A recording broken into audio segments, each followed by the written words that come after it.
wabarakatuh. Dalam memenuhi tugas mata kuliah ekonomi politik, di sini kami dari kelompok 2 akan menjelaskan kepada kalian semua tentang ekonomi politik liberalis otoriter pemerintah dan kemunculan legislator di setiap pasca krisis di Asia Timur. Nah, sebelumnya perlu kita ketahui bahwa di dalam buku Richard Rawlinson tentang politik in the wake of Asia Crisis menjelaskan bahwa globalisasi telah melemahkan pembangunan negara.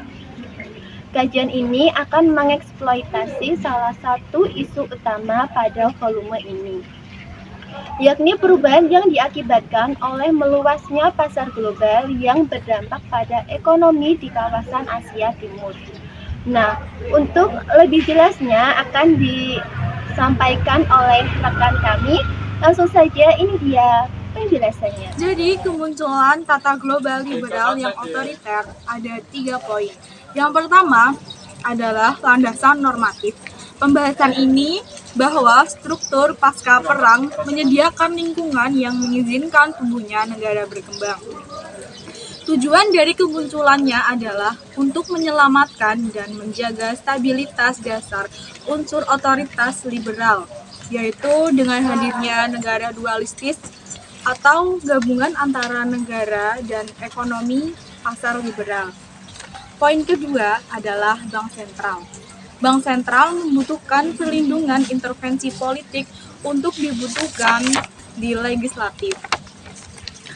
Bank sentral dianggap sebagai manifestasi yang penting dalam konstitusi ekonomi yang sangat vital bagi liberalisme. Yang ketiga adalah kesimpulan dari negara pembangunan ke negara berperaturan. Kemunculannya tata ekonomi liberal yang otoriter merupakan capaian terbaik dari gagasan program pemerintah yang fashionable, yakni gagasan tentang transparansi. Liberalisme otoriter berusaha menjelaskan kesimpang-siuran arus politik dalam wilayah pasar. Sebagai risikonya, konstitusi tata ekonomi melalui konstitusi ekonomi kerap berdiri secara kontras dengan institusi dan struktur konstitusi politik. Yang kedua yaitu analisis pergeseran paradigma ekonomi politik. Thomas Kuhn dalam bukunya The Structure of Scientific Revolution yang diterbitkan pada tahun 1970 mengatakan bahwa dunia mengalami pergeseran paradigma yang akan melahirkan terobosan baru di berbagai bidang kehidupan ekonomi politik. Pergeseran paradigma akan terjadi jika timbul satu krisis dialog yang akan melahirkan peran baru pula. Kecenderungan ini dihadapkan dengan masalah tata ekonomi politik. Ternyata masih tetap tidak dijumpai keadilan. Masalah yang menyangkut utang luar negeri, pertumbuhan nomi, arus modal saat berubah sehingga perkembangan di bidang ini cenderung menunjukkan formatnya yang multipolar. Pusat-pusat kekuatan ekonomi baru sementara beberapa blok ekonomi semakin marak dengan cara mengkonsolidasikan dirinya. Itulah yang tadi disampaikan oleh saudara Suliana dan saudara Sela. Apakah teman-teman mengerti? Jadi kesimpulan dari penjelasan pada materi ini adalah bahwa kemunculan tata global liberal yang otoriter itu dibagi menjadi 3. Yang pertama, landasan normatif. Yang kedua, bank sentral. Dan yang ketiga, negara pembangunan ke negara berperaturan.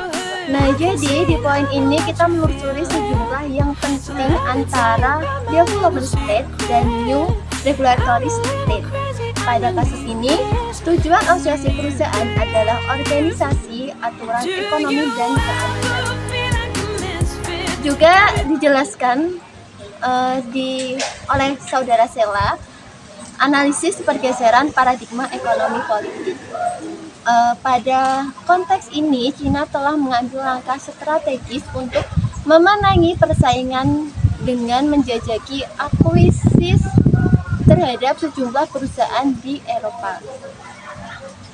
Di langkah ini membuat Cina tidak hanya lebih mampu mendekati pasar, tetapi juga mengatasi hambatan pada perdagangan. Nah, itu tadi yang sudah dijelaskan, dan Kami akhiri. Wassalamualaikum warahmatullahi wabarakatuh. 외로운 날들이야 모두 다 안녕 내 마음속에